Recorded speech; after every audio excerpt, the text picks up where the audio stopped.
It's not a frightening game, but it's such a fantastic team game. It's a mental game as well. It's very technical and there are lots of rules in place for safety. So it's a very safe sport. I've feared death my whole life. And then my husband passed away and I felt like I was being guided. I went inside and I was listening to myself. I could hear my husband and I was talking to him. There was something protecting me, guiding me, talking to me at our fire temple in Calcutta. If you are a male and you're married to someone who is not a Parsi or a Zoroastrian, your children can go to the fire temple. But if you're female and you're married to someone who's not a Zoroastrian, your children cannot go to the fire temple. I was told that my children can't go. I mean, I can't believe in this day and age that we have to fight for equality within the religion.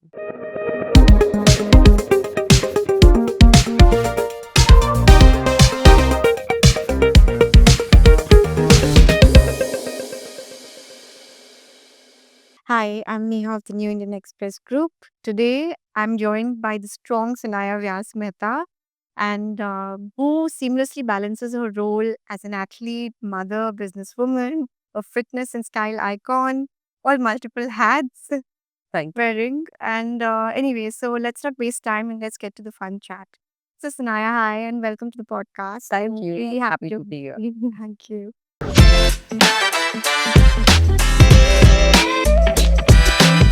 So, where do you get all your energy from?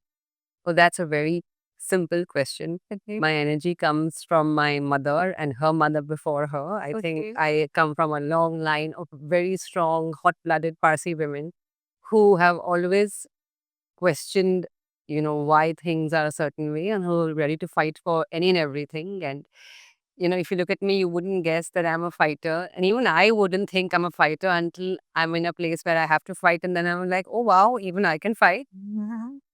So it's my mom. Glad to know that, and I've seen her also, and she comes across as such a dynamic and strong force. I think. Absolutely. Yeah, Absolutely. you're lucky. Thank you. So, with the little that I've known you, you've always been assertive but not aggressive, right? Have you always been this way since you were a child, or I think what you're referring to is being able to speak my mind yeah? and not backing down if I think I'm doing the right thing. So I'd bring my religion into it, I mean, the Zoroastrian religion, which is like, you should do whatever you think is right. Hmm. And I've always done that. And it's only my dad who pointed out to me recently that, this is what the religion stands for. You must do what you think is correct. And he's never imposed anything on me or ever told me anything. He keeps telling me you have to make up your own mind because that's how it works. Yeah. And so yes, I think the conviction, if you're doing everything right and you're not, if you think what you are doing is right, then you have the confidence to stand up for it Yeah. and keep fighting for it because why shouldn't you?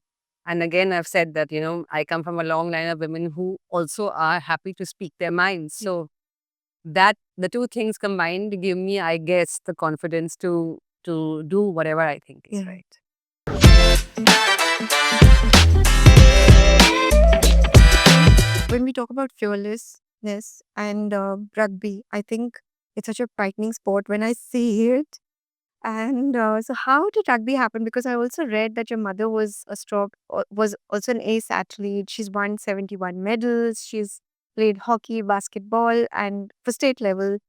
So, how and when did rugby become a part of your life? So rugby was a part of my life from the time I was born. Okay. My dad used to play rugby, and I've seen him break his nose, break his knee while playing rugby, and there were just horrific injuries. And I've seen them playing in the rain, in the kichad. And I always used to think, like, what's wrong with them? How could they play such a disgusting game? Yeah. I mean, for me, it was just, I was like 1 or 2 years old, and all I could see was people's bones breaking and, them falling in the mud. Yeah. And then, about 10 years ago in my club, I saw the girls playing, and I was like, what's wrong with them? Why are they playing? And I was just shocked. And they said, come and play. And I was like, really? And then, me again, I can't just say, Yeah. no, I'm not going to play. How old were you then? I was about 37, 38. Okay. So I said, okay, I'm coming because I can't be not going and playing a game that all the girls are playing, Yeah. right? So I went and it was thrilling. And I'll tell you why. When I was in school, I was an athlete, and I've played basketball, up Yeah. until now, and Yeah. it's fun. But you have to bounce the ball when you Yeah. play. But in rugby, once you get a hold of the ball, you just have to run. You have to sprint, and that when the sprinting kicked back in, I felt such freedom and such a thrill. Especially what made me feel really good, and actually what got me hooked was that I was almost always faster than everybody else on my team. I was also the oldest. So I thought I was a rock star. So I was just hooked from the first very practice. I was like, I'm playing this game. And it's not a frightening game, and nor is it something that, is different from any other sport. There's a chance of getting injured in any sport, right? Yeah. And rugby is the same. But it's such a fantastic team game. It's a not just a team game, it's a mental game as well.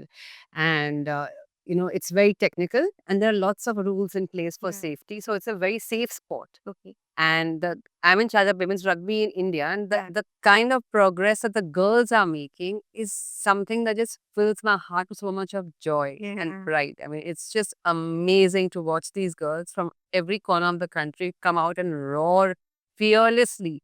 And when they play, you think that they're going to do okay, but they go and they are amazing because they've been given a chance to show what they're made of. And no one is going to go with anything less than their best. So it's just really inspiring. Yeah, absolutely. Hearing you makes me want to try it out. I will So, definitely make sure you come for one practice. so like you said, it's that women are getting into it, but there has always been an impression that it's a male-dominated game. It's an Yes. elite game, So are there different rules for women or No, the rules are more or less the same. And it's not an elite game. In India, in Especially- fact, it's the exact opposite. It's the players who are coming up from the rural areas, from small towns and villages. And in fact, the captain of the Indian team, the past captain, she was from a place in Orissa, and we went to her village. So you fly to Orissa, then you drive down for about 4 5 hours, and you reach her village. And her village is just a couple of huts Yeah. and a little farm, Yeah. and that's it. There is nothing there, and you just stand there, and you wonder, how did this girl ever reach a rugby pitch? Yeah. And even I can't figure it out. But somehow they make their way to the ground, and once they've reached there is just no stopping them. I mean, something about Indian women, Yeah. they are all born champions. They just need an opportunity, and they're not going to leave it no matter what happens. Oh, wow. But coming from these villages, so do you have to do an extra bit to motivate them? As in, do they So, need, okay, like, so let me tell you. I'll tell you a little story about one of the girls from Saraswatipur. So her name is Sandhya, and she still plays for the Indian team. But she was the captain of the under-18 girls team, and I think the team went to Paris, and they played well. She came back. She went back home, and she inspired not only her contemporaries, Mm. but an entire generation of girls from that village to take up rugby. And her parents went on camera to say, "We are so proud of our daughter. She now, instead of having to be married off or whatever, is doing college in Calcutta and working and earning and playing rugby still for the country." She's changed the narrative. You see, if you are in a place and you're stuck there, that's all you're going to do. Yeah. But if you want more, and there's nothing wrong with that. Yeah. But if you want more than sport, Yeah. and particularly rugby, because it's not that widespread, so it's Mm. very much easier to make your mark in this Yeah. sport. Will can take you literally anywhere, and it's so exciting. And there's a lot of money to be made by playing rugby. Okay.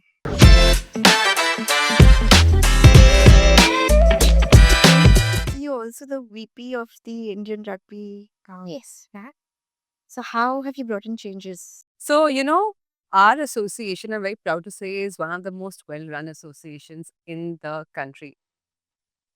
We're led by the president, who's very hands-on, and he is kind of ensured that, I mean, it's everything is detailed out and everything is monitored. And in the term that we've just been through, we've completing, I think, the fourth term this year. There has been a tremendous change. We are able to pay athletes who come for training. You see, when you're playing for India, you just don't come and then play. You have to train. And then you train, what happens to your earnings. There's a whole bunch of things to consider. Many kids don't have jobs, but the ones who do, what happens to their earnings when they come to play? So we somehow managed to pay them when they are at camp so they don't lose any money. Now we monitor their nutrition to a great extent, even when they are not in camp. We send them food or nutrition, protein to their houses if we need to. We monitor their fitness. We have a strength and conditioning coach. We have a nutrition coach. We have a psychologist. We have anything, you name it, we have it. And all of this has come in the last couple of years. And it's not me who's brought it in. It's been a team. But it has been, you can see it happening in front of your eyes. And so, the change is remarkable. The change is inspiring. And there was in the last under-18 tournament, this little girl, like she was tiny, From Bengal? from not from Bengal, from India. She went to play internationally. And I couldn't believe that this little thing was going to go and play against giants from other countries, because the size in India you cannot compare. Yeah. So the little one went, and the way she played, everyone's heart was in their mouth and she entered the field, but she roared louder than everybody else. She was a giant among giants, Wow. which I want to come back to. You can't compare the Indian size, the girls, to the ones to the international counterparts, to most of the Yeah. international counterparts. And why is that? Because they're just simply not getting enough nutrition, especially the girls. And that is why they're not able to grow to their intended full potential size. And this is generational. So generationally, if you were here, after, I don't know, however many, you're coming right down here. You get it? And that's just, we are in our small way making sure that when they are in camp, they're well fed, well trained, but we can't do that the whole year. Yeah. So lots to be done still. But it's really exciting. And when you follow the story from start to end, you're like, this work matters, and we have to all just keep at it. Yeah. You keep making a difference. It's a huge thing. No, it's not me. I mean, I think, I align myself to an energy where I can contribute to the collective and make a difference. That inspires me to kind of keep going, because when you see something's growing and you can make a difference, obviously you want to put your hand up and say, I want to be a part of this. Yeah, absolutely. So you also mentioned about the president of the Indian rugby, and we all know that he's a celebrity, Mr. Rahul Bose. Yeah. How has your interaction with him been? Any sort of special moments or learning from him? So he's a very humble Yeah. person, and he's always, he kind of leads from the front, really. The kind of detailing that he does is absolutely insane. Like when he plans something, he doesn't leave any tick box, like any checkbox unticked. He'll go from point to point to point to point, and you just look at him and wonder, like, how is he doing all of this work? He's very organized. He is super organized and very sharp and intelligent, and he puts in the work.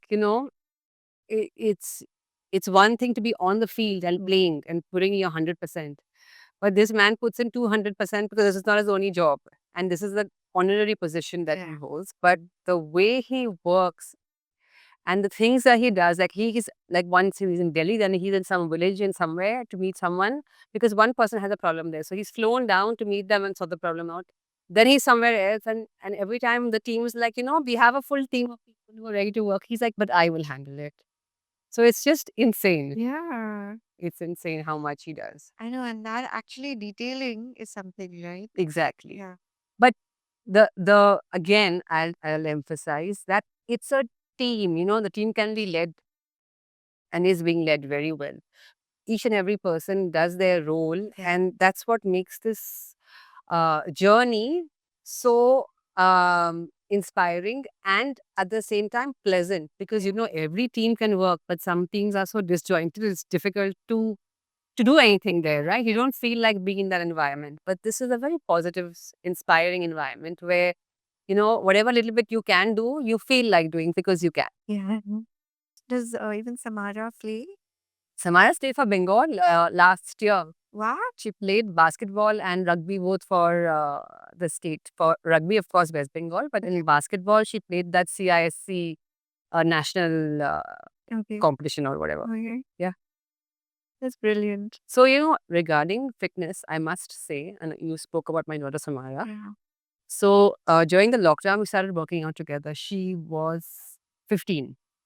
Until then, I never forced her to work out with me. Not just her, all the kids in the house, and including my mom, who's the biggest kid of the house, used to all work out together. So family time was workout time. After that, it was online school and whatever. It didn't matter because everyone had taken on their initial burst of energy in the morning and it was channeled well along with the family. So it was always special. And the reels were only there because they got bored after a little while of the workout. So I was like, I'm taking a video. That everybody was on full, smiling. No one was crying or whining or complaining that somebody started their race early or someone race. And the awards were also like, the queen for the day or the king for the day or you won Tuesday. I was like, you won this day. So we were like very happy. But coming back to Samara, I really focused on her fitness, her strength training and conditioning. Simply because I could. I'm her mother but I'm also a Yeah. fitness. And you know what is Yeah. important. Yeah. So I really focused on her. And once COVID ended, she was somehow, compared to her peers, a super athlete. I don't know what was going on. Sports day was a breeze. And basketball girls were scared to come near her because she was so strong. They were scared she was going to foul them. And she used to keep laughing about it. And so did I.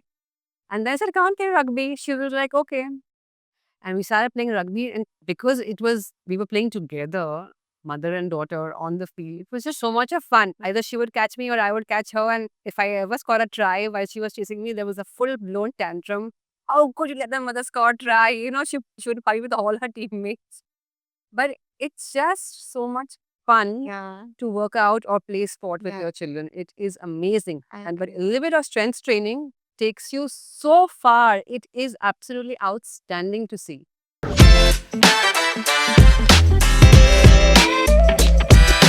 So, what's the most empowering moment you've had leading the team on field or field? Empowering. Yeah. For me, it's a very personal story, but it involves my daughter again. So, to be able to play with your 18-year-old daughter and to be able to play a sport like rugby with her and to be at a similar level I know. is so empowering. Yeah. When we started off, she had just started training with me. And so she was a little bit slower than me. By the end of the 2 years, when lockdown, she was miles ahead of me in running. And then I was like, I'm not going to chase her. But I was so scared of her chasing me because she had become so strong. I was just throw the ball in fear of her when she to come towards me. And I was like, stop. Anyone, take the ball. I'll fall down voluntarily. If she catches me, my God, she was going to attack me as hard as possible. All that training that I forced her to do, it would come out on the rugby way, the aggression. Fantastic. Fantastic. Nice to hear that. And what's the funniest thing that's ever happened to you in a rugby match? Gosh, when we just started off and, you have these preconceived notions that if you get tackled, you're going to get hurt Yeah. or whatever. So, like, there's a line of 15 of us. So beside me was Bridget. This Bridget is an American who lives in India now and she has her family here. And she's she's a little shorter than me, but she's a real badass kind of thing, if I can say that. So, every time you had to give a tackle, you have to throw a tackle as well, right? And when we had to tackle, I was like, oh God, Bill, I just can't. She's like, just move behind me. And I would just run behind her. For every single tackle that I had to make, she was making it for me. Okay. And I was like, at the end of the game, she's like, really? Just get out of here. Stand behind me. I'll pass you the ball and you run. So there's an attack and there's a defense. So in the attack, I was fine. In the defense, and I am still absolutely hopeless at defense. Which is why I always say at club level. Plus, I started also, at a very young age of 37. So I started off very scared. But after my first tackle, I was like, oh, this is not bad at all. Just get up and keep playing, right? You tackle means you're going to be on the ground. on grass, Yeah. not like you're falling on Yeah. stones or Yeah. whatever. So just get up and keep going. It's fine. Mhm. So rugby is for every body type, Okay. any age, any size, everything. It's just amazing Yeah. how much you can do with rugby. Nice to know that. And do you have any favorite rugby player? Oh gosh, so there's this Or girl from America right yeah. now. Her name is Ilora Maher. Okay. And she has become a rage, a sensation. Okay. Because she's not the typical skinny athlete. She's promotes body positivity, and she's happy to eat her burgers and french fries and work out really hard and play really hard. And she's like, you don't have to be a certain way to be an Olympic athlete. I'm an Olympic athlete and I'm not a size 0. I'm a size whatever I am, I'm Yeah. proud of it. Yeah. So don't put yourself into the little Yeah. boxes and limit yourself. You Yeah. be who you want to be, and you achieve your goals by being who you are. Yeah. Wonderful. Wonderful. Any emerging player in India? In India, my gosh. So, it's our dream to be in the Olympics in the next, not the next one, but Yeah. the following couple Yeah. of, for the women's team especially. So, it's not one or two that make a team, Yeah. it is when a team plays as one. What do I mean by that? If I'm going to pass the ball, you should be knowing where to stand or where the ball is going to go. It's not just that one person can make a team, because that never ever works. Absolutely. In a team sport, you may be fantastic, but if you don't play with your team, you are out of a team. You don't have a place there. So it doesn't work like that. So it's everyone who puts on the Indian jersey. Each and every one of them are part of the dream. Fantastic. I'm hoping to see even Samara play for the Olympics soon. That Samara has now gone off to study. So I don't know about her rugby journey, but I mean, one can always hope. Yeah, yeah, absolutely.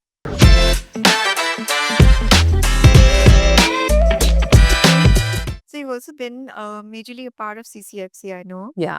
and it's male dominated. So Yeah. what are the kind of resistance you faced there, and how did you handle it? So not just CCNFC, Yeah. which is of course our local club, Mm. but in any organization, in EO or YPO Yeah. or wherever I've been a part of the communities, it's interesting. So, for example, when I was the president of EO, I learned a lot. It gave me a lot, because you learn to deal with leaders. And when the way you interact with leaders is very different from how you interact with your employees. Right? You can't be just giving out random instructions and hoping that they will follow, because they will not. Yeah. There's a way to. So, you learn a lot about human nature. You spend time introspecting and figuring out the best way to communicate and the best way to bring a group together to follow a common vision, right? Yeah. Otherwise, you can't lead. Yeah. So, being in a leadership role, I suppose, in at least in India, I don't know about anywhere else, it is, first of all, a woman is always in the minority, which can be an advantage or disadvantage depending on how you take it. I take it as an advantage, because then so then I have learned to become one of the guys. Basically, you've got to be treated like the guys, and you fit in. Yeah. And so it's always the case that when they will say, "Hello, gents," and I'm like, even I'm here. They're like, "You're one of the guys," and I'm like, "Okay, now I know, and I've got my buy-in." So you can't be thinking, "Oh God, I'm a girl, and so I shouldn't be here." I mean, you just have to think, I am at this level, better, worse, whatever. You're around that level, so you belong. That's it. Gender is not important. Again, I'm my mother's daughter. So, she is literally, if I come back, she will be like, you go back, you belong there. There's no reason that you will put your head down. You keep your chin up and you just keep going. Yeah. And that's what I do. In your experience, you also figured some way of communication, right? So Yes, is there yes. anything So, in the partic- beginning, you said something about confidence and aggression. Yeah. Correct? So that's exactly what I have learned. I can be a very intense person, and I know I've heard myself speaking a certain way. When you're angry, you just go, and that doesn't work. In fact, the results that you'll get by being very aggressive are, the ratio is reverse. So you've got to take a step back, take a deep breath, realign yourself, and speak the same thing that you want to say, but in a way that's going to make it work. So how have you embraced the Zoroastrian way of life? So, it's about doing what you think is right. And I'll give you a little story the way that my mother and I embraced this concept. In fact, my family embraced this concept. So, at our fire temple in Calcutta, you, if you are a male and you're married to someone who is not a Parsi or a Zoroastrian, your children can go to the fire temple. But if you're female and you're married to someone who's not a Zoroastrian, your children cannot go to the fire temple. So, I was told that my children can't go.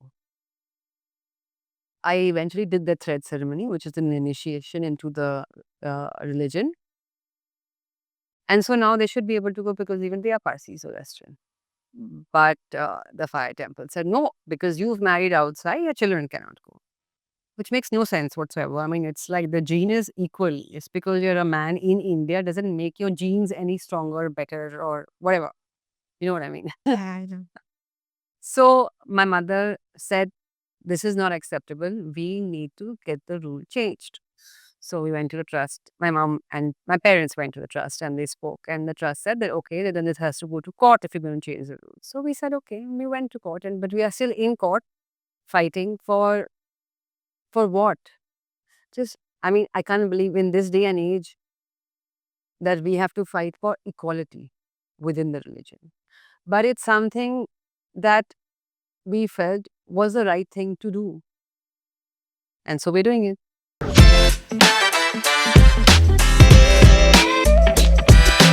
What are the special days in your culture? So we celebrate New Year twice in a year. Navroz and Pabeti, basically. The other 2 days that we celebrate with our families, friends, community, Okay. and give thanks. It's just so we ours is one of the oldest religions in the world. And so it's not the typical, literally. It's more basic, and which is why it's simple Yeah. and it's easy to understand and follow. Yeah. You come from nature and you go back to nature. People can't understand this vultures and all of that, Yeah. right? Tower of Silence. Yeah. Say like, what is this? It sounds horrible. Yeah. But in ancient times, where were we? What were they going to do, right? So what they used to do is they used to go to the top of a hill and leave the body there, and then animals or whatever nature would take care of that body. So that's the basic concept. That is also why here, wherever we go, we build a tower because we're not going to start making hills in the middle Yeah. of cities. Yeah. A tower, and it's called the Tower of Silence, basically. And what is it that you like about your culture and you would adapted it in your daily life and passed it on to your children also? About my culture, Yeah. I don't know where this sense of equality, strength, and freedom of expression comes from. I don't know if it is a family thing or a cultural thing. If I look around me, I do see many strong Parsi women, who are not afraid to speak their minds and stand up for what they think that they should do. So perhaps it's a cultural thing, but for sure, we teach our girls to be strong and we teach our boys to be loving. I mean, many people will refer to that as a mama's boy, which I don't mind because I have a son. I don't know what his future wife would say about that. No, but I absolutely endorse what you're doing. Actually, it's fantastic and it's absolutely necessary. I think. I think so Yeah. too. And what about the food? The What- food. Oh my gosh. Dhans. Dhansak, yeah. Yeah. So Parsis, Does it come in the way of your nutrition, like your fitness and nutrition? so the way I look at nutrition Yeah. is not the typical where I don't count calories and I don't do any of that. I have always listened to my body and I've always done what felt good and right. Some days I want to eat the entire chocolate cake, and I just might eat it. Really? Yeah. And I love ice cream and I eat that. I mean, I don't know how many times a day, but I have a real sweet tooth and I indulge it. Could be, I'll tell you why. Because if I don't, then I'll be like off sugar for whatever. And the moment I start again, it's out of control. That one cake will become two cakes. So I have realized, to eat the things I want to eat Yeah. and enjoy what I like. Because if you're going to work out and be healthy, which I am for the most part, I would say I'm healthy 90% of the time. And the 10% indulgence, if I, who's so healthy and is making sure of everything, if I can't do it, then what's the point?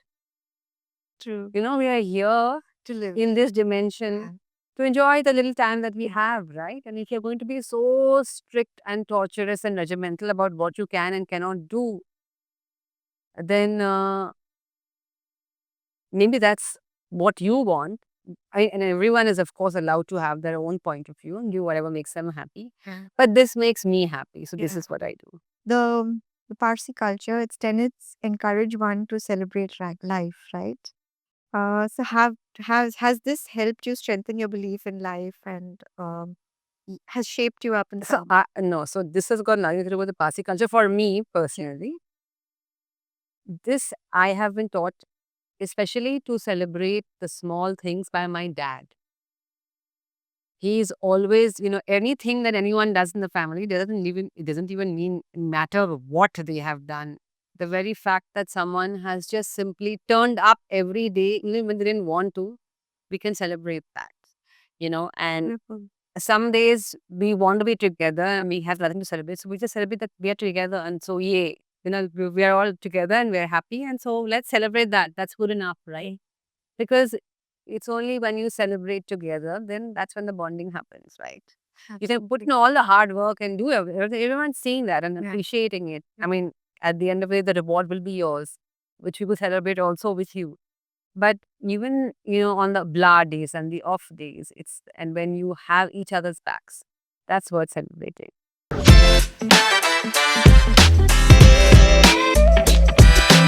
I want to talk a little bit about your mother. I read so much and I was so inspired actually.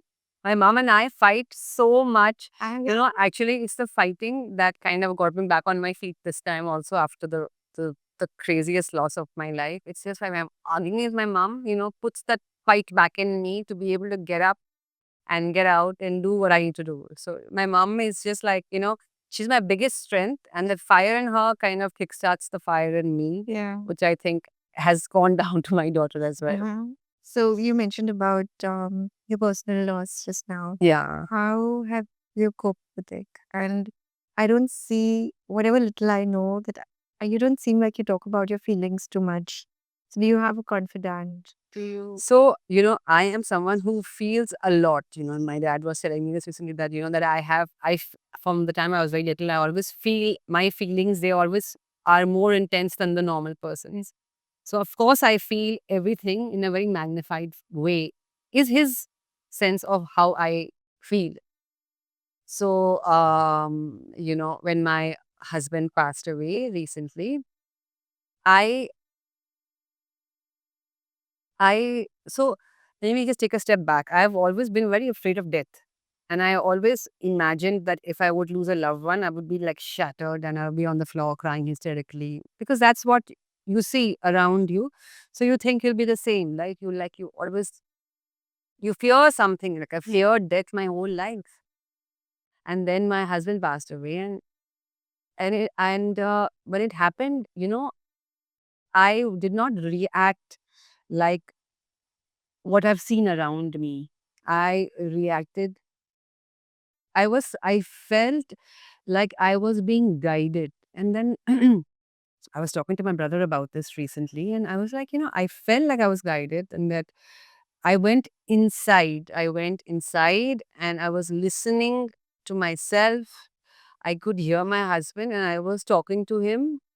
And I was listening, but I was like, I was listening to who was speaking to me, who was protecting me, who was looking after me.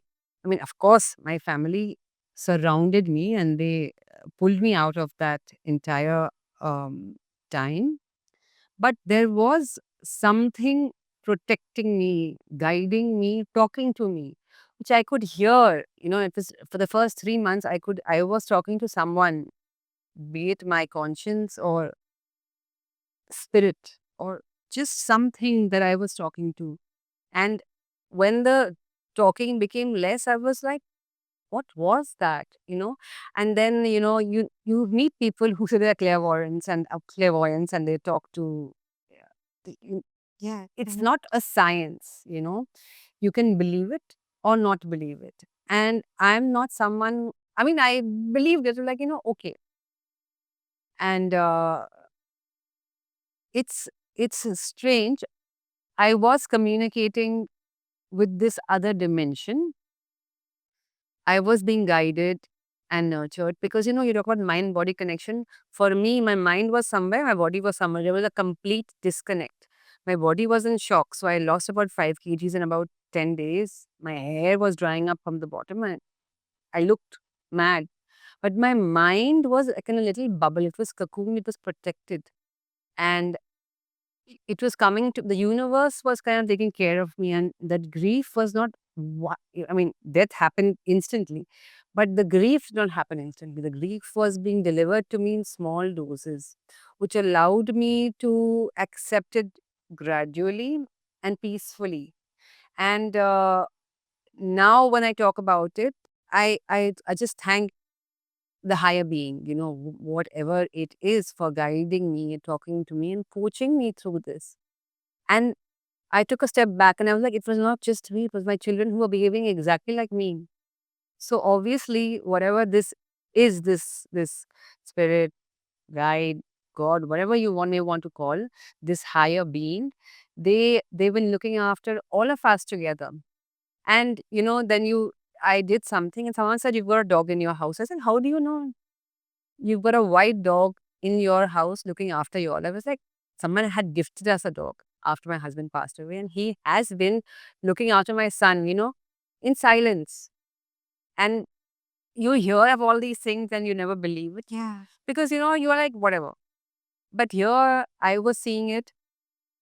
No, you're And here's the thing, you can choose to believe it so long as it works for you.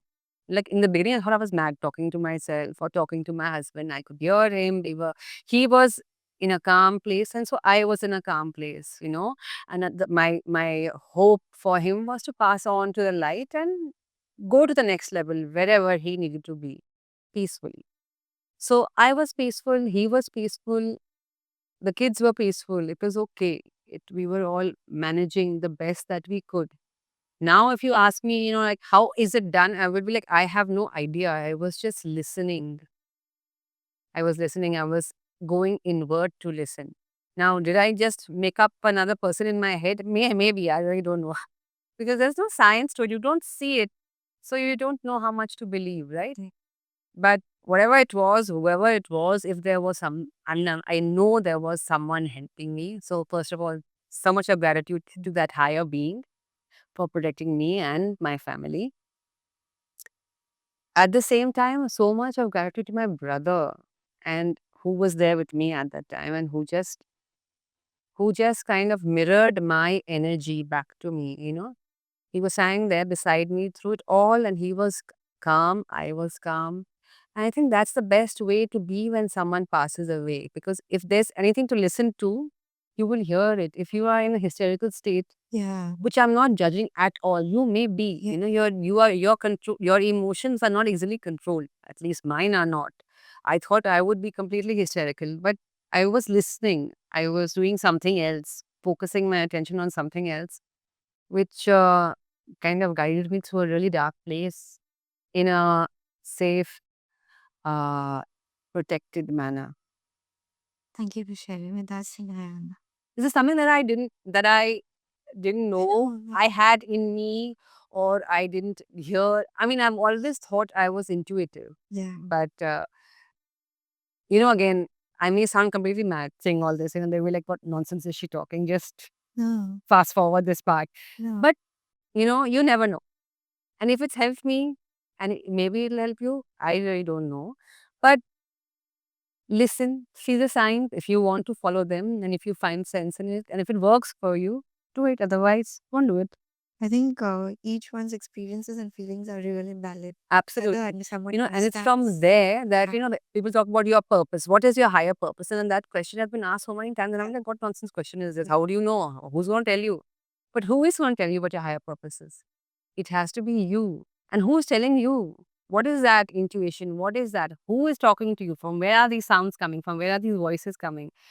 And I'm not someone who talks to spirits. No, I'm not one of those people. I'm just clarifying.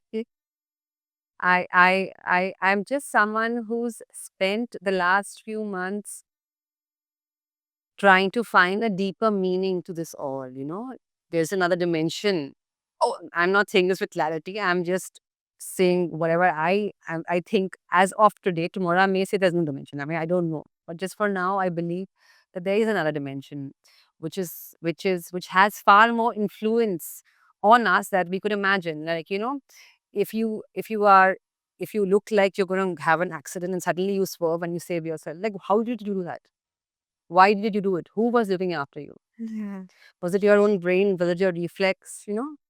Is there a soul, and where does your soul go after you pass away? Like, I could see my husband was gone. He was not there. And I was looking at him and I was like, but where is he? And that's when I was like, where is he? Like, where is he? Like, Mm. he's not here. Okay, but he's somewhere. Where is he? Yeah. And when you take that approach, then you're like, where are you? I can hear you. What do you want to say? So now again, I'm saying it again and again because this is really a disclaimer. I mean, I may have gone mad for 3 months. No, no, I can totally relate and understand that now.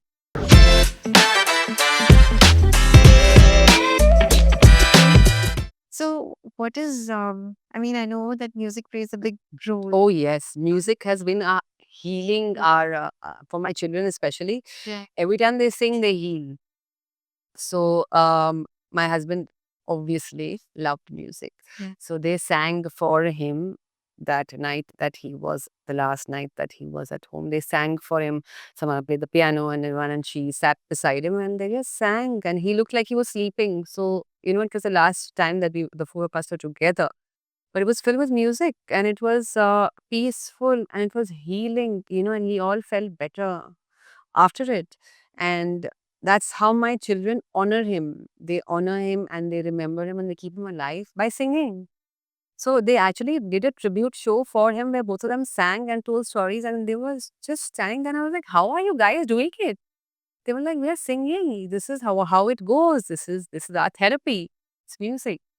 So, how do your children inspire you to be an athlete, businesswoman, and do they ever outsprint you? My children, oh my gosh, they are. So my daughter is a spark, she kind of forces me. She's like, she ignites that spark in me to do the things that I would not normally do. She keeps me young and she keeps me, like my mom and I go for her shows and we are dancing on the dance floor first and we're the last ones to leave. And we're like, what? All the way through her mother and I. Seen that. Yeah. And it's so funny because, my mom is not a party animal. And I was even like, I have to wake up early in the morning for the gym. And so I didn't want to go out. But the moment she started, we were both like hardcore party animals, my mother and I. So my daughter is a spark, she, and she's always judging my dress sense and this and that. When she was small, she would say, don't dress up so fancy and come to school. So I said, okay. I went into my track pants and one puri the next time. She's like, stop trying to act so young. I said, and I want baggy track pants and a track top. What's wrong with this? Then everything, there was complete another judgment. Then we were asking for a wedding. This poor girl sitting on the floor doing my pleats of my sari. And I styled it a little different. I put on a belt and it felt really well. And she was like, change. I was like, why? You're looking too nice. You cannot again go and outclass the bride. You will change. And we had a big fight and I had to change and go. She wouldn't let me leave. She just drives me crazy, but she is my spark, my strength. And she takes me to places and makes me do things that kind of keep me alive, Yeah. which I just love. She is just very precious. And your son?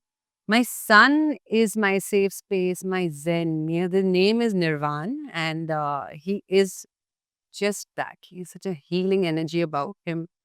He brings forth the love and tenderness in me. If my daughter brings out my strength, my son brings out my femininity and softness. He connects me to my feminine side and my daughter to my masculine side. That's the thing. I'm just Yes. saying it aloud right now. I never thought about it. Yeah. But perhaps that's true. He's gentle and kind and loving and very sensitive and very, very perceptive. The things that he says, are like just like, wow, how did you even think of that, Nirvan? And he is just like, what? I was like, okay. These profound thoughts coming from a little boy. So, yes, together they are just a wonderful combination, at least for me as the mother.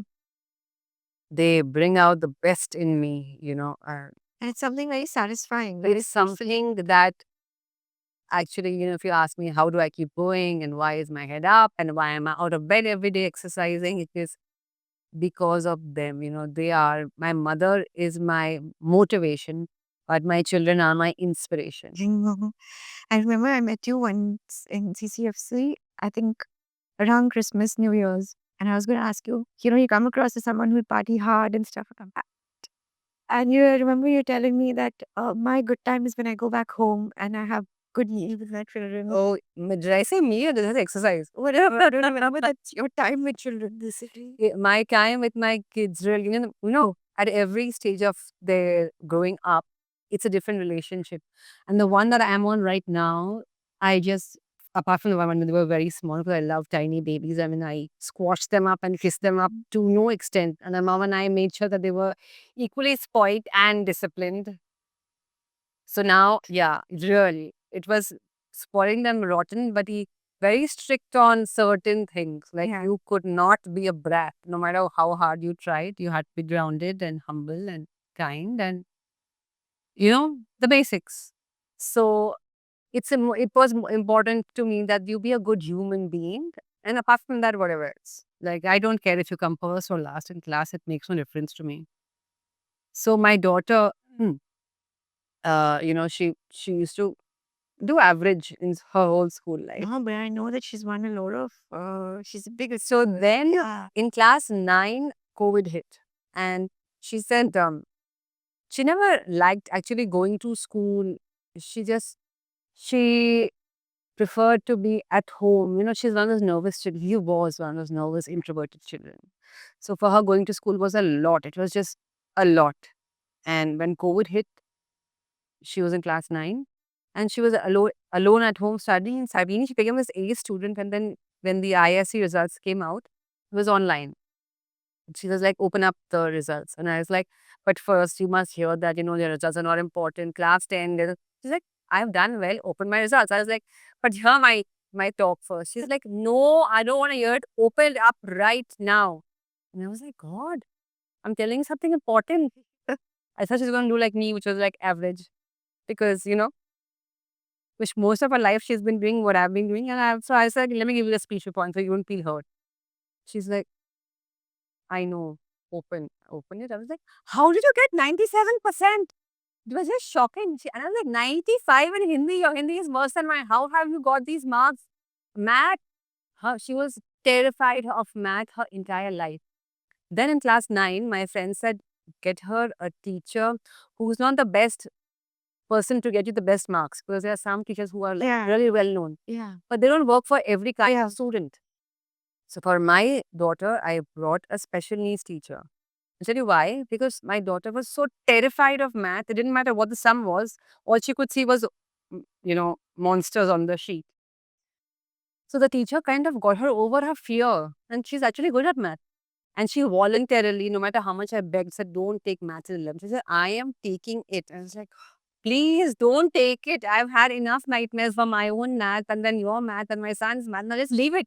Like, I will do 11 and 12 math. She did it, which is another story entirely. But the point is that when your child is not doing well in something, it's probably because they haven't learned it correctly. So you've got to find someone who can teach it to them the way that they need to learn.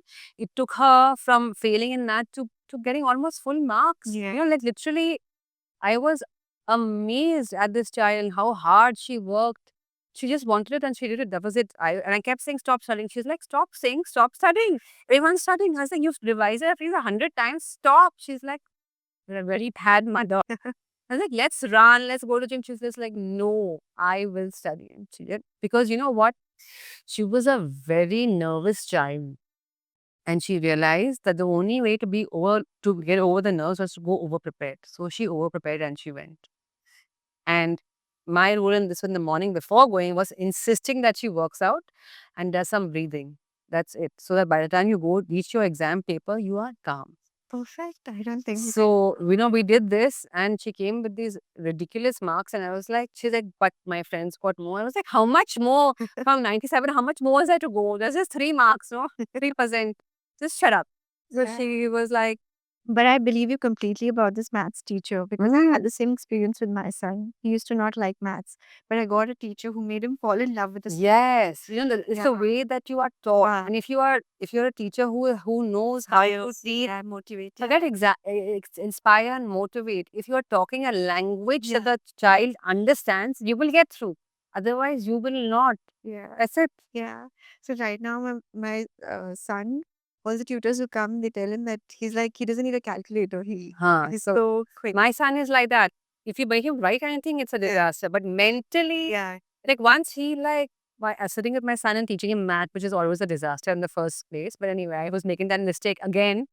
He was in class 1, and even then I found it very hard.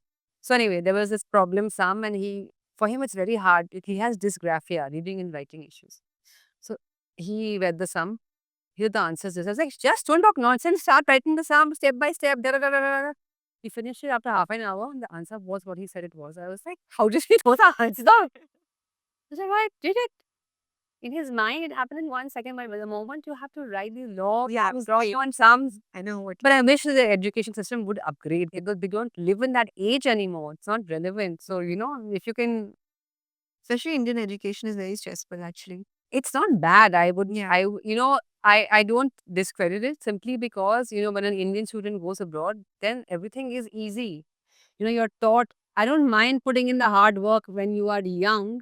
Not, I don't mind. I'm sorry. No, I mean, I don't see the fault in making it difficult when you are smaller because when you're older, then you find difficult easy. Not just studies or whatever you learn, Yeah. but you find that difficult mindset is not a Yeah. challenge. It's you can do it.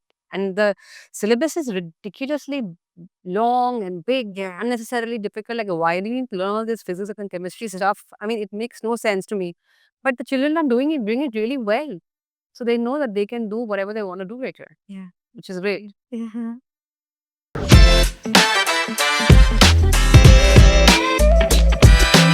So let's talk about Selvin. Oh, lovely. He was heading the company. So it's a family business. Yeah. I'm the third generation, and my kids, if they choose to work at Selva, will be the fourth generation. And today was our Founders' Day, 2nd of January, my grandfather's birthday. It's one of those companies that, I believe will stand the test of time because you're on the street and you're talking to people. We are a national company and we've been through splits, in the family business twice over. Okay. First, at the very initial stages itself, and then second, more recently. So we are regrowing. We are in the growth period right now. And, when you have a family business and you have siblings, it can go two ways. It can either be really nasty or it can be amazing. And for me personally, it is amazing. Because first of all, I work with a whole bunch of great people at the office, who have been there for me whenever I need them, which I don't know, this is normal, but they're just really good to have around. And I also work with my brother, who is my equal and who is there for me, No matter what. Yeah. So, everybody has a person, their go-to person. Yeah. Yeah. My brother is that person for me. Blindly, I would just call him for any and everything. And he's always there. He's always looking out, watching out, always telling me whatever I'm doing is wrong. I tell him the same thing. We always fight, but not like our childhood fights, which were really intense WWE like battles. Now, We've learned that he is stronger, so I don't fight with him like that anymore. When I was smaller, I would always exert my, strength by winning each and every fight. That I have his bite mark on my hand. He bit me once for 10 minutes because, I don't remember what he wanted. And I kept showing him a very big fight. Because he's 3 or 4 years old and he bit me. And he just carried on biting me till my grandma came and said, like, move away. I was like, see how horrible he is. I was just in the victim home. I was like, okay, fine, you can bite my hand. Then I'm going to show everyone this injury my whole life. And I still do. So if I'm also talking about it today. But besides the point, I think the ones who you fight with the most, they're Yeah. the ones who you count Yeah. on the most later on. So he's again someone, with him around, it doesn't matter what comes your way. It just feels like I a feel match. busy. They're Yes. just returning. And if I've missed it, he's got it behind me.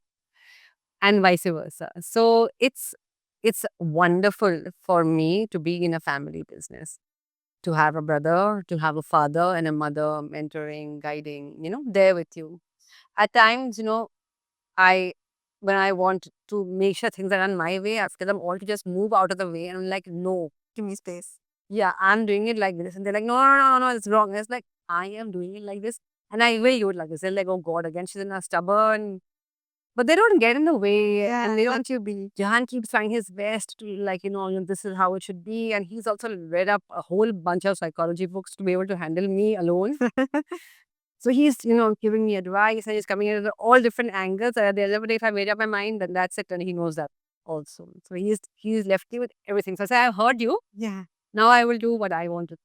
So he's like, God help us all.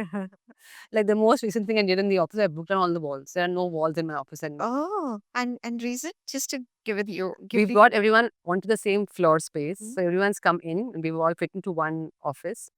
And it's more cohesive. Yeah. Everyone can see everyone. No one's getting left behind. And we're all moving forward together. I just wanted it that way. I just felt that we would feel better. I think after last year, I I appreciate the having people connected and together, looking at each other's faces. It's so Yeah. important. Eye contacts. Yeah. You're like, who is in your office? If your office is very big and some people are here, there, everywhere, you never know who's where, what's going on. But this way, they're all here. At least you see each other every morning, and you know that you have each other's backs through the day and for whatever crisis or whatever celebration that is there.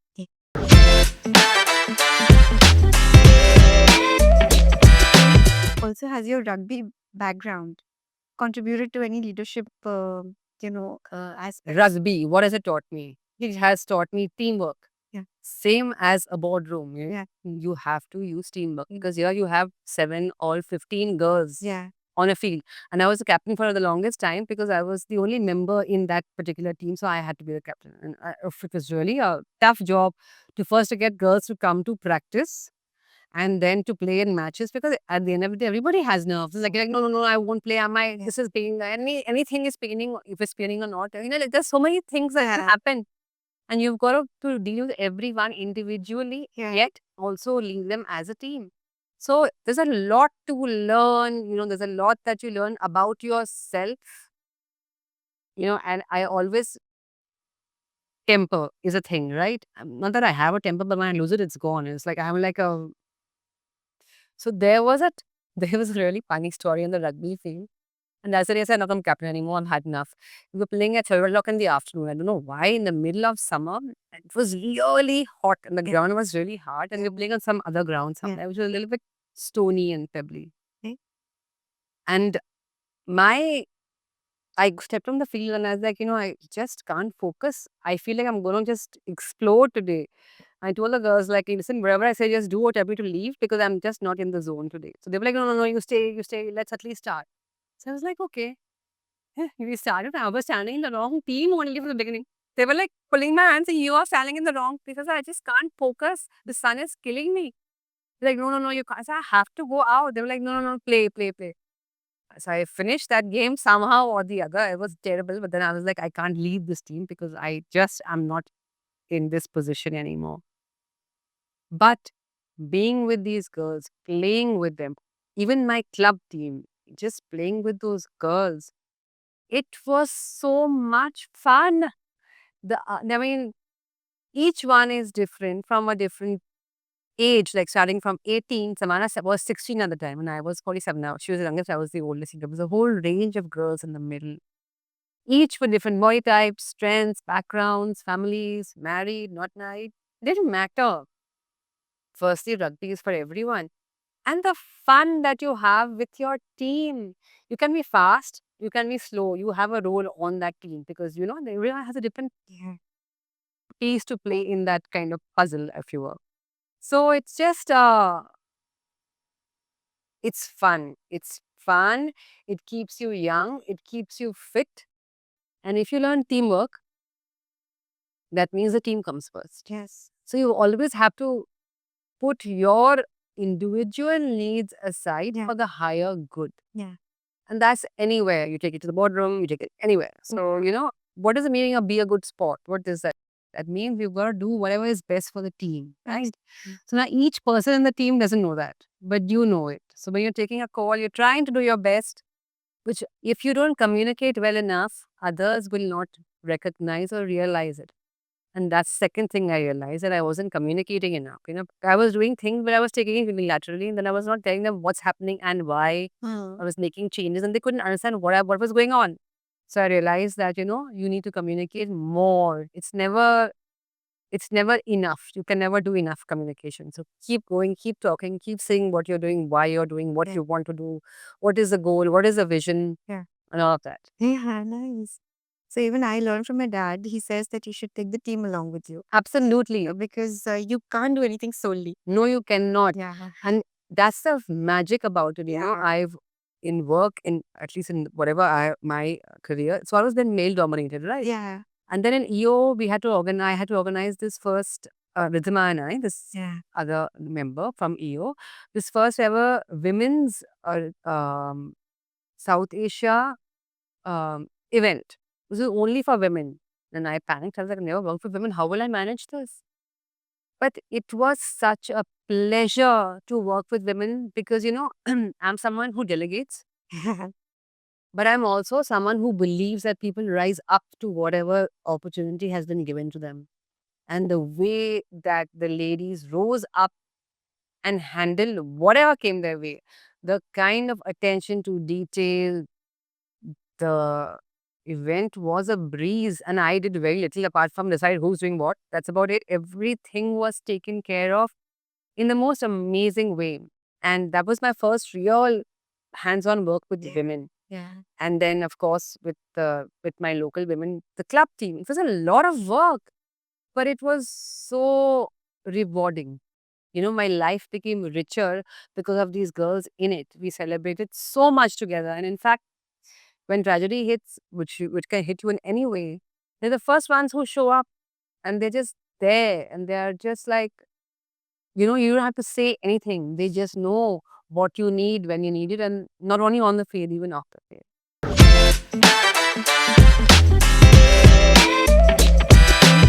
So being a mother, athlete, rugby player, fitness. I mean, I'm not this big rugby player like you keep referring to me. I mean, I'm just like at my club level. Yeah, there is something. I mean, a lot of us just sit at home actually. So now I've become the vice president of hockey for Bengal as well. you see? So when you can watch some girls play hockey, you'll be like, oh my God, what is happening? They don't think they're playing so well. I was shocked when I saw the Bengal girls playing. And it's on Red Road. The kind of work that hockey is doing also, you will be absolutely. And it's so good that you encourage these sports because everyone just knows of cricket and football, right? So We are well taken care of. yeah, and hockey is our national sport. Yeah. But you see the girls playing hockey, you will be so Yeah. proud. I mean, of course, rugby. Yeah. Hockey is something new for me, Yeah. but it is. I'm glad you mentioned it. So, what's your strategy to juggle all these balls? My strategy is to do your best. And I live by this really lovely quote, which says, be a good ancestor, plant trees that you will never see. Yeah. So, you put in the work now, no matter what the work is, no matter how big or small, it does not have to be that I'm climbing Mount Everest every time. Like I'm just climbing over my little Medan ka ditch. It's enough for today. You never know how far I will stop and who will take it on from me later on. Yeah. You do your work the best that you can, having in mind what you are doing and why. Like, don't just be randomly going here, there, everywhere, just doing random things. Yeah. Please, I know that I'm working in sport now Yeah. because I can, because I like sport, and it brings me incredible joy to watch these girls be lionesses on the field. That's if you're part of something like that, you feel empowered. Yeah. I get that. It's not like I'm empowering anyone. They are in fact empowering me to be able to do more so that more girls can get an opportunity as well. So there's always time when you want to do something, you will do it. When you don't want to do something, you will find an excuse not to do it. But the thing is, which is my current question, you know, ground yourself to be able to listen to your inside voice. If you're going to keep running around and running yourself thin, just doing stuff which may not be relevant or important, then you get lost, or you kind of you you get misaligned. Yeah. So if you're looking at alignment, looking at ascending, you're looking at all these things.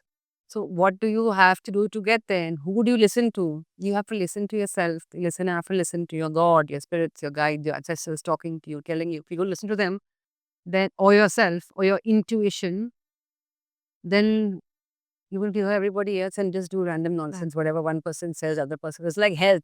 Today you eat chia, tomorrow you eat buttermilk, then the after you drink cow's milk, then goat's milk, then donkey's milk, and then you drink this oat's milk, and you just don't know what's going on with it. So you've got to do what you think you should do, and once I'm not saying you, I mean I've got to do what I think I should do, and once I say I'm going to do it, I'm going to do it. And if I can't, I will have to learn to ask for help. This learn to ask for help is new for me. I've never asked for help. So now I am actively making it a point to ask for help and lean on the team, Yeah. because that's when you see the magic happen. Is everybody steps up. We have to give everybody a chance to reach their higher purpose. If you don't give opportunities, then what's the point of being a leader? Yeah, absolutely. Well Yeah, said. yeah, absolutely. It's not, and you be a leader, leader of yourself. Nah?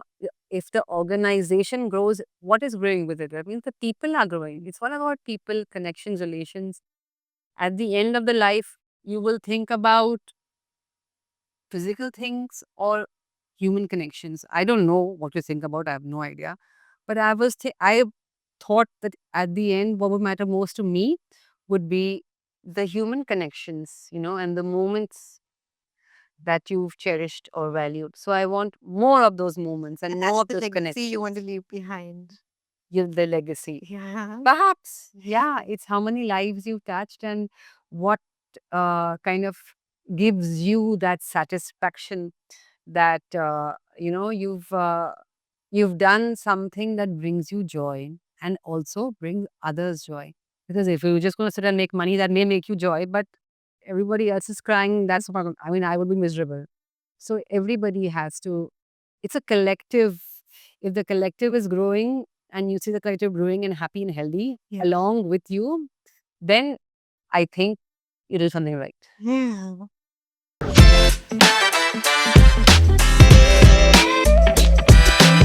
I'm curious, what's one day like in Sanaya's life? Yeah. So now I am learning to take it a little slower. Okay.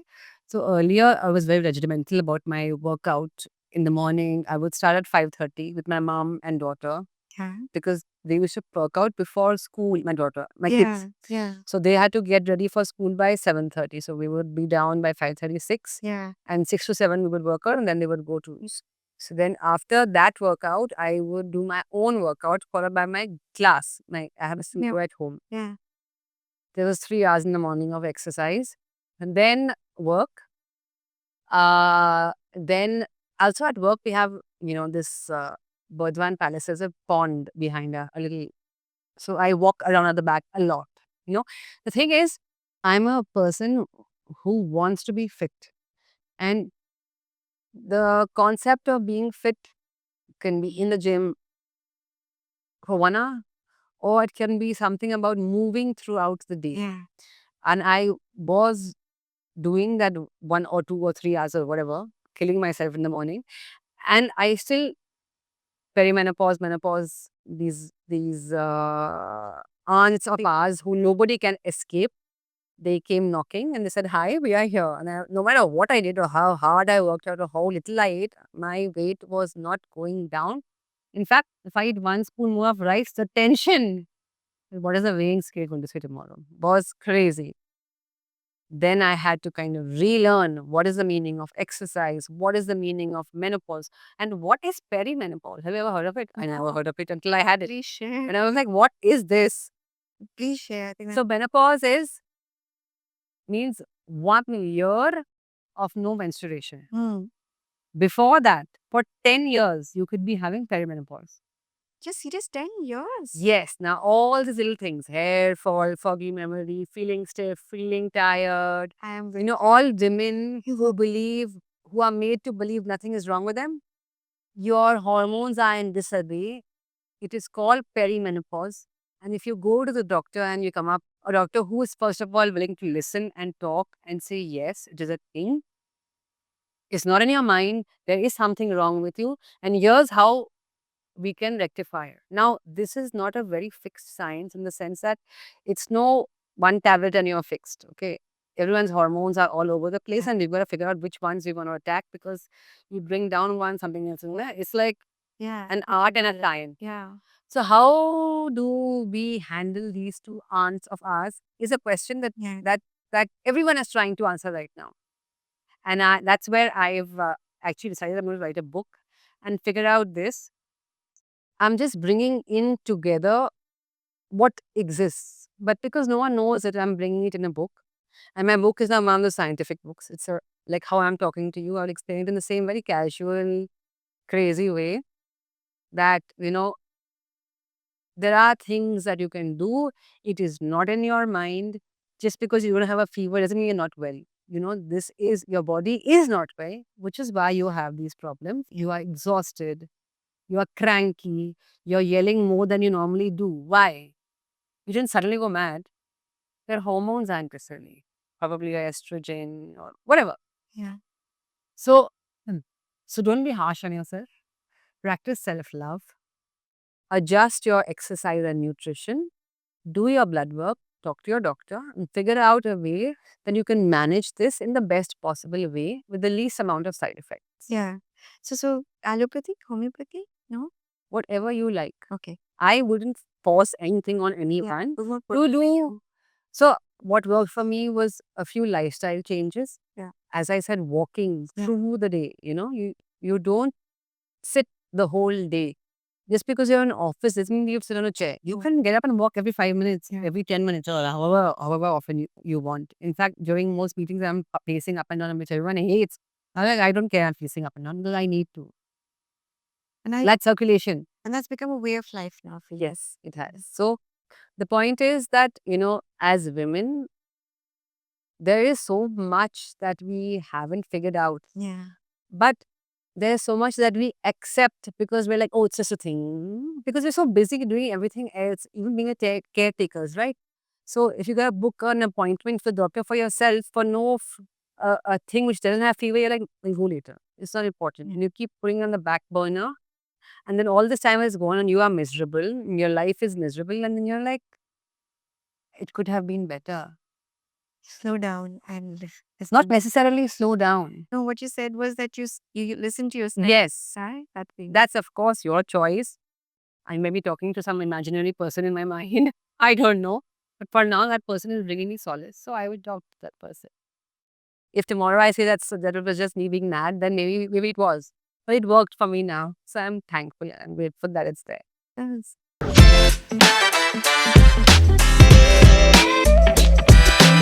So you're also a fitness instructor specializing in multiple disciplines? Yeah. So I'm a master trainer Yeah. from the International Sports Science Association. Oh, wow. And what's your personal favorite and why? So currently, there are three things, which I think me and everybody else in the world also is focused on.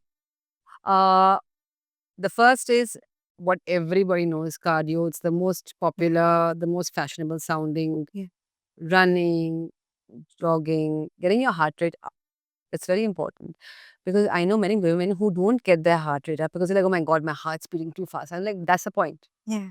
You want to be comfortable there. That's the only way that you will be able to keep your heart pumping and you stay young. Yeah. Second is strength. Women are, especially Indian women, are terrified of strength training. They think they pick up one weight, they'll become Arnold Schwarzenegger. You won't. I also had that myth. You have to do strength training because that's the only thing that will protect you in your older age. If you want to be a grandparent who's running around with your grandchildren, you have to. There is no escaping it. Strength Yeah. training. Resistance training, which means Pilates is also resistance. Band workouts also resistance. Of course, weights. Yeah. If you keep your muscles strong, you will be able to avoid back pain, leg pain, knee pain, most of the pains which plague most of the people in their older Yeah. age. So if you want to grow older but feel younger, definitely do weight training. I'm not saying pick up 100 kgs. Pick up, start of course with a lightweight and keep building until you are happy with what you have. And finally, the third thing is mobility and flexibility. You're stiff and you don't know why. You go to a doctor. Growing older and growing stiff kind of go hand in hand. Yeah. Yoga is something that helps you with mobility, flexibility, but even strength. So if you want to grow older and feel younger, strength and this taking away the aches and pains, strength training can sometimes give you a stiff body. Yeah. So how do you address that? With the stretching, pre and post workout, and of course, good fueling and nutrition. So if you want to have a body that feels good, that yummy, Yeah. kind of well-oiled, smooth movements, Flexible. you have to work on mobility and flexibility. You just feel amazing.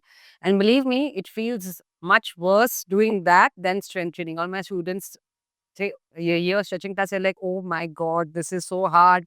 Because your muscles are tight. If you don't release them, and when you feel that release, there's no sweeter feeling in the world. When you walk freer, everything just feels good. Yeah, absolutely. And what about this primal movement? The primal movement is like animal flow. Basically, you're working, again, it's all the things integrated together. You're working on strength, mobility, flexibility at the same time. You're going back to how our primates used to move. You're staying close to the ground Yeah. and you're doing movements that kind of open up all your joints and muscles and strengthen them as well.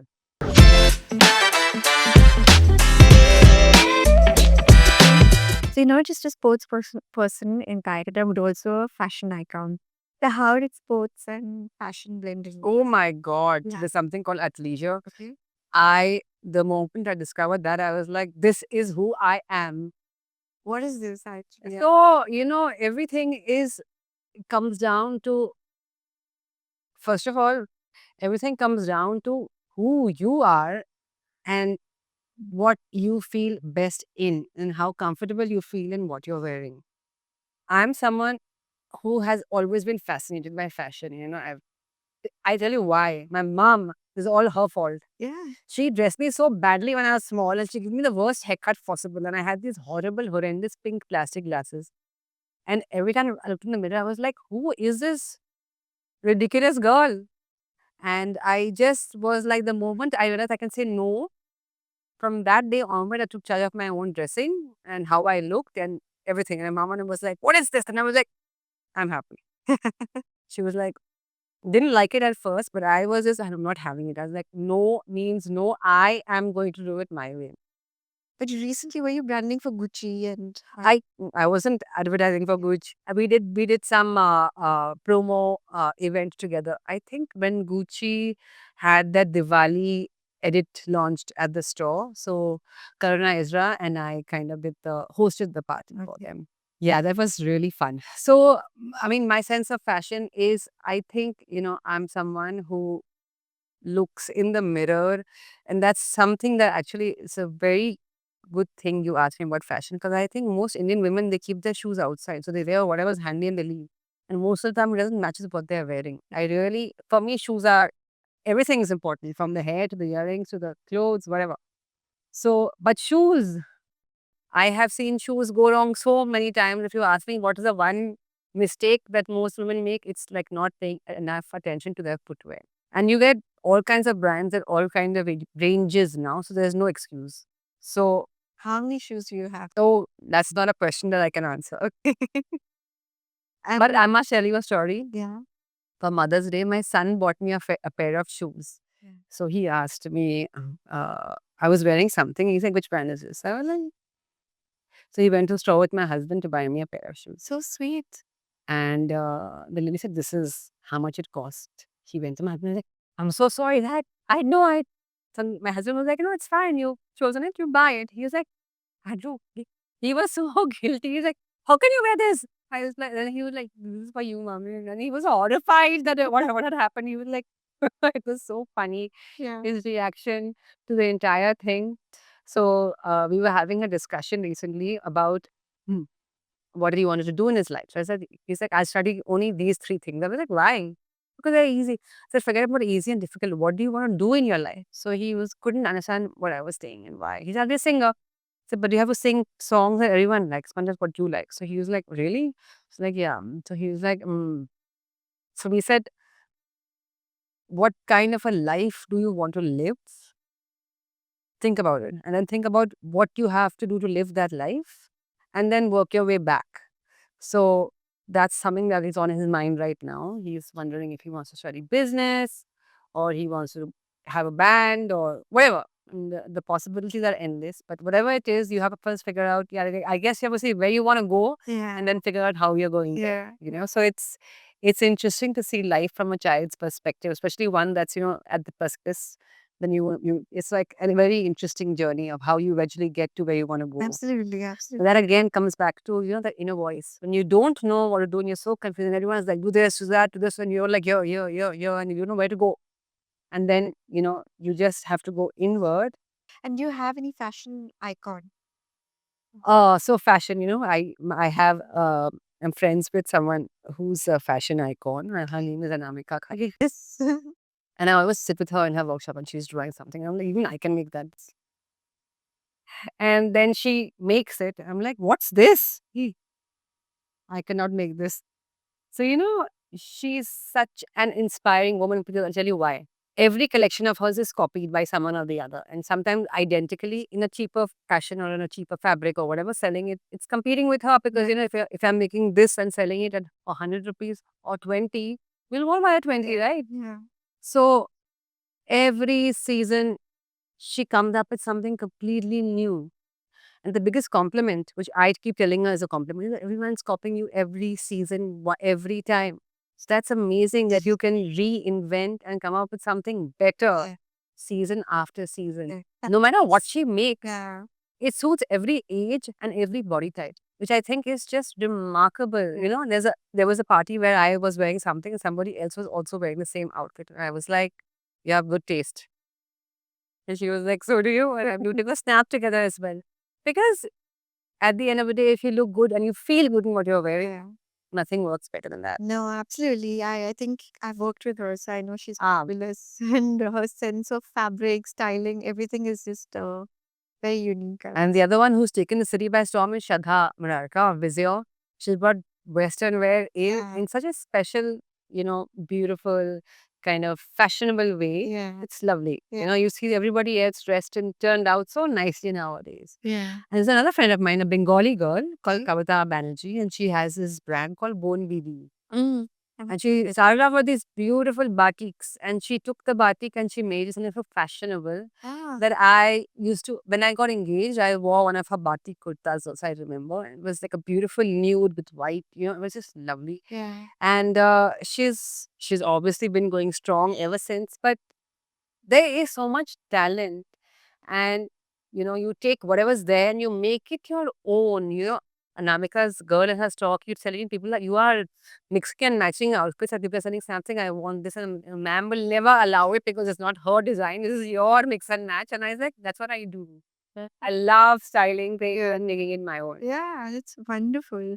So if you had to pick 3 wardrobe essentials for an active yet chic lifestyle, what would they be? So first, let me tell you, I'm very comfortable in sporty wear Yeah. and equally comfortable in full-on couture, be it Western or Indian. I I can see love that. it all, the Mhm. entire spectrum. You can find it in sneakers with a gown, and in stilettos with my shorts. Like I just I know. love it all. So three things in my wardrobe, that's so hard, but I love white. So I think it would be a white top. And in my mind, and I think in 90% of the women's minds, their hips are always like gigantic. So even I think my hips are like way out of control. I don't know what this.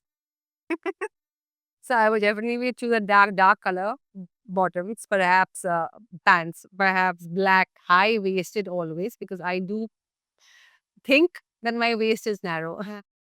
So accentuate the waist, and probably depending on the occasion, if I want to feel taller, put on my heels, or if I want to be comfortable, then always my sneakers. Lovely. Thank you, Sanaya. We really had a good time, and I enjoyed myself. Thank you. thanks a lot.